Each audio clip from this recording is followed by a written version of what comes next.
Hello viewers की हाल चाल। Welcome और welcome back to my channel. I am Harshdeep Singh, your source of motivation and inspiration. And आज I am back with the another strategy video of class 10th that is for Hindi subject. आज हम बात करने वाले Hindi subject के बारे में, हिंदी एग्ज़ाम के बारे में। और अगर मैं बताऊं तो मैंने क्लास 10th में हिंदी में 94 आउट ऑफ 100 स्कोर करा था। एंड आज हम उसी हिंदी को डिकोड करने वाले हैं कि कैसे आपको पेपर अटैम्प्ट करना है, कैसे स्ट्रेटजी रहने वाली है आपकी 2 दिन की। कैसे आप सैम्पल पेपर सॉल्व करो, कैसे आप उसके एनालिसिस करो, कैसे वहाँ जाके आपको पेपर करना है, कैसे किन किन बातों का आपको फोकस करना है, वो सब इस वीडियो में मैं कवर करने वाला हूँ। So let's start. तो फर्स्टली हम बात करते हैं सब्जेक्ट ये हिंदी इजी है या टफ़। देखो, सब्जेक्ट मेरे लिए तो ये इजी था, क्योंकि इसमें ना आपको वही लिखना होता है जो आपके मन में है। यानी कि आपको यहाँ पे कोई ऐसा सच कोई फॉर्म नहीं करना है आपको आंसर कि आपको इंग्लिश लिखनी पड़ रही है इंग्लिश की तरह, ऐसा नहीं करना होता। कि आपने जो चैप्टर पढ़ा है ना, उसमें से ही आपको लिखना है जो आपके मन में उस चैप्टर के अकॉर्डिंग विचार आ रहे हैं, है ना। तो अगर मैं बताऊँ, हिंदी इजी सब्जेक्ट है। आपकी मदर लैंग्वेज, हमारी मदर लैंग्वेज हिंदी ही है, तो हिंदी ईज़िली हो जाती है। पेपर की बात करूँ तो पेपर इजी आता है हिंदी का। सिर्फ अगर कुछ टफ़ होता है तो वो पैसेजेस होते हैं आगे वाले, बाकी पूरा पेपर इजी आता है हिंदी का। तो आज हम उसी पेपर को डिकोड करने वाले हैं। तो पहले बात करते हैं हमें किसको फॉलो करना चाहिए और मैंने किसको किया था। देखो, अगर आप हिंदी में अच्छे हैं अपने ऊपर, यानी कि आप अगर स्कूल में अपनी अच्छी प्रैक्टिस कर रखी है हिंदी की, अब तक अच्छी प्रैक्टिस चल रही है आपकी, तब तो आपको कोई ज़रूरत नहीं है आपका पढ़ने की किसी से भी। लेकिन अगर आप चाहते हैं या फिर भी आप किसी से पढ़ना चाहते हैं इस गैप डेज़ में, तो मैंने फ़ॉलो किया था लाली मैम को, यानी कि नेक्स्ट टॉपर से जो लाली मैम है, मैंने उनको फ़ॉलो किया था। और उन्होंने बहुत अच्छे से पढ़ा दिया था। उन्होंने सिर्फ 2 क्लास ली थी हमारी हिंदी की, और दोनों क्लास में उन्होंने सिर्फ प्रैक्टिस करवाई क्वेश्चंस की, और इतने अच्छे से पढ़ा दिया था कि हिंदी में 94 मैंने स्कोर कर दिया था। अगर मोटा मोटा मैं बताऊं तो हिंदी में आपको ना वेटेज के अकॉर्डिंग ही चलना होता है।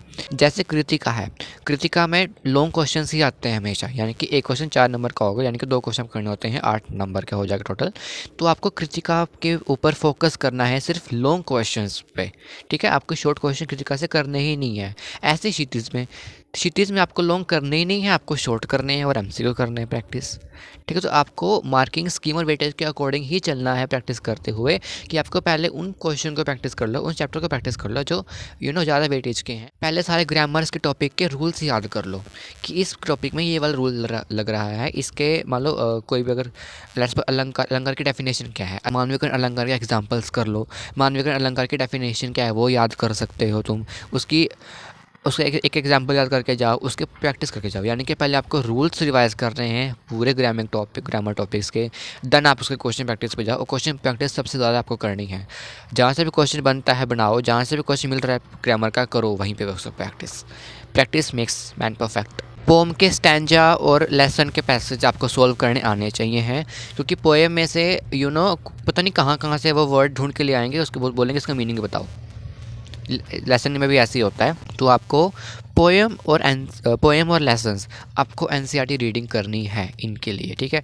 एनसीईआरटी रीड करके जाओगे तभी आप वहाँ पे पैसे जो पोएम को कर सकते हो। और वैसे भी पैसे जो पोएम आते ही क्षितिज से हैं, यानी कि क्षितिज को आपको NCERT line by line read करना है। पोएम के एक एक वर्ड को याद करना है, पोएम के एक वर्ड समझना है कि एक एक लाइन का मतलब क्या है। और ज़्यादा इंपॉर्टेंट अगर मैं बताऊँ, ज़्यादा इंपॉर्टेंट राम लक्ष्मण परशुराम संवाद वाली पोएम है। उसमें से मैंने देखा है क्वेश्चन आता ही आता है, चाहे वो आंसर फॉर्म में आए, चाहे वो एमसीक्यू वाले में आए, चाहे वो शांजा आए, चाहे वो आगे आगे बेशक सबसे आगे आ जाए, उसमें से जो आता ही आता है। तो उसको मत छोड़ना उस वाली पोएम को। और वही पोएम ऐसी है जो आपको याद नहीं होती। वही पोएम ऐसी है जिसको आपको वर्ड, जब उसका स्टैंजा पढ़ोगे ना, स्टैंजा को समझ में नहीं आएगा स्टैंजा में क्या कहना चाह रहे हैं, तो आप वो पढ़ के जाना उसको। वो भी हर एक पोएम के स्टैंजा की एक एक लाइन समझ में आनी चाहिए कि इस लाइन में ये कहा गया है, कवि ये कहना चाह रहे हैं इस लाइन में, ये आपको याद होना चाहिए। वो भी टिप्स। अनसीन पैसेज और अनसीन स्टैंजास जो सबसे फर्स्ट और सेकंड क्वेश्चन आता है, सबसे पहले क्वेश्चन जो आते हैं, इनकी प्रैक्टिस ज़रूर करके जाना, क्योंकि इसमें कि ऐसे अंडररेटेड ये टॉपिक्स हैं जो लोग जो बच्चे कई कई करके ही नहीं जाते हैं और यही हार्ड आते हैं हमेशा। तो इसको आपको प्रैक्टिस करके जाना है, क्योंकि इसमें आप ट्रिकी क्वेश्चन आ सकते हैं, तो जिस उलझ जा सकते हो आप इसमें, तो उसको प्रैक्टिस जरूर करके जाना। अगर कोई क्वेश्चन पेपर में नहीं बन रहा है, नहीं हो रहा है, तो छोड़ना नहीं है उसको। उस उसके रिलेटेड जो उसका लेसन है, उस लेसन को याद करो। जो भी आपको उस लेसन का याद आ रहा है वो ही लिख दो, लेकिन क्वेश्चन नहीं छोड़ना। कुछ भी लिख दो उस लेसन से रिलेटेड, लेकिन क्वेश्चन छोड़ना नहीं है, ताकि गलत इंप्रेशन ना पड़े एग्जामिनर के माइंड पे। एटलीस्ट वो कुछ ना कुछ पढ़ेगा, एक दो लाइन आपने सही लिखी होगी क्या पता, तो हाफ नंबर एटलीस्ट मिल सकता है आपको, लेकिन क्वेश्चन छोड़ना नहीं है। सारे चैप्टर्स के central idea, central theme, character sketch, main emotionally connection वाले जो वो है ना क्वेश्चंस, वो उसकी प्रैक्टिस ज़रूर करके जाना है। सारे सेंट्रल आइडिया, सेंट्रल थीम, सारे आपको टिप्स भी याद होनी चाहिए सारे चैप्टर्स की। ठीक है, कि इस चैप्टर में, इस पोएम में ये कहा गया है, इसका कवि का कहने का मतलब ये है, इसमें भाव इसका ये है इस चैप्टर का। राइटिंग सेक्शन में इंटरनल चॉइसेस आती हैं, तो आपको वही करना है वहाँ पे जो आपको इजी लगता है। जैसे कि विज्ञापन के साथ कोई और चॉइस आएगी ना, चाहे वो तो ईमेल पर नहीं क्या आती मुझे नहीं पता, तो अब दोनों में से देख लो कि आपको इजी क्या लग रहा है, आप वही प्रैक्टिस करके जाओ और वही वहाँ पे करो। पहले से डिसाइड करके रखो कि मुझे पेपर में जाकर विज्ञापन करना है तो करना है, चाहे कुछ हो जाए, चाहे वो ईजी है चाहे वो हार्ड है, विज्ञापन करना है मुझे जाकर। ईमेल करनी है मुझे, पत्र करना है, चाहे वो हार्ड है चाहे वो आए।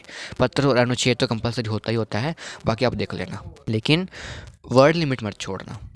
पूरे पेपर में जितना भी वर्ड लिमिट दे रखी होगी क्वेश्चन में, कि मान लो 100 नंबर का 100 वर्ड लिखने हैं आपको इस क्वेश्चन में, या फिर इस पत्र में आपको 120 वर्ड लिखने हैं, तो 120 से 130 कर सकते हो, लेकिन ज़्यादा मत करना, नंबर डिडक्ट हो सकते हैं इससे। इसलिए कोई रिस्क नहीं लेना है, जो भी वर्ड लिमिट दे रखी है आपको वही लिखनी है वहाँ पे। पेपर अटैम्प्ट करते टाइम आप ना अपने इस पेपर को ना 3 पार्ट्स में डिवाइड कर लो। जैसे मैंने करा था कि मैंने पहले 1 घंटे में मैंने करे थे अपना लिटरेचर वाला पार्ट, दूसरे घंटे में मैंने करा अपना राइटिंग सेक्शन वाला पार्ट, तीसरे में मैंने करा अपना अनसेन पैसेज और ग्रामर को। तो ऐसे ही आप अपने पेपर को रीडिंग टाइम में ही डिवाइड कर लो, कि आपको पेपर वहाँ पे ऐसे ऐसे करना है, ऐसे ऐसे में डिवाइड करके चलना है। 1 घंटे में एक होना है, मतलब होना चाहिए। अगर उस 1 घंटे में आपको 1-2 क्वेश्चन रह जाता है, छोड़ो आगे चलो, वो क्वेश्चन लास्ट में करना फिर। यानी कि आपको उस टाइम पे स्ट्रिक्टनेस बरतनी है आपको, कि 1 घंटे में लिटरेचर वाला पार्ट कंप्लीट करना है, चाहे वो क्वेश्चन है चाहे वो स्टैंजा है, मतलब करना है बस। मैंने ऐसे करा, तभी मेरे पेपर हुआ था, वही 15 मिनट नहीं 10 मिनट पहले हो गया था मेरा पेपर। ठीक है, तो ऐसे ही करना है आपको। और स्पीड मेंटेन जरूर करनी। हिंदी के पेपर में, हिंदी का पेपर छूट जाता है बच्चों का स्पीड की वजह से। रीडिंग टाइम को यूटिलाइज करना अच्छे से। रीडिंग टाइम में अपना ग्रामर को सॉल्व कर लेना, अपने आंसर पैसेज को सॉल्व कर लेना, उसको पढ़ लेना अच्छे से। जैसा कि मैं हर एक वीडियो में बोलता आ रहा हूँ कि पेपर से 1 दिन पहले आपको सैम्पल पेपर सॉल्व करना है, तो आपको वो करना है, क्योंकि उसमें प्रैक्टिस होती है आपकी, ताकि एक लास्ट बार आप प्रैक्टिस करके चले जाओ और वहाँ पर आप वो वाली गलती ना करो जो आपने सैम्पल पेपर में करी है। इसलिए आपको एनालिसिस के लिए मैंने सैम्पल पेपर बोलता हूँ, सैम्पल पेपर करके जाना चाहिए, क्योंकि मैंने हमेशा करके गया हूँ। और आप रिजल्ट देख सकते हो मेरा। लाली मैम की मर्ज़ी देख लेना, लाली मैम सब कुछ बता देंगी, कैसे पेपर आता है, कैसे एक एक वर्ड को डिकोड कैसे करना है, वहाँ जाकर वो सब कुछ वो बताती हैं। पेपर कैसे अटैम्प्ट करना है वो भी वो बताएंगी। ठीक है, तो आप उनको ज़रूर फॉलो करना है। All the best all of you guys. जैसा भी पेपर जाए, जैसा भी पेपर आए, आप कर लोगे। आई होप मैंने सब कुछ कवर किया हो। कोई भी डाउट हो कमेंट में लिख देना। एंड अगर मेरी वीडियो आपको अच्छी लग रही हैं और आप चाहते हो कि मैं ऐसे आगे वीडियो डालता रहूं, मेरे चैनल को सब्सक्राइब करना। वीडियो अच्छी लग रही हो तो लाइक ज़रूर करना, और कमेंट में अपना रिव्यू ज़रूर देना, ताकि मैं मोटिवेट होता रहूं और आगे ऐसी वीडियो डालता रहूं। Thank you so much for watching. Bye bye.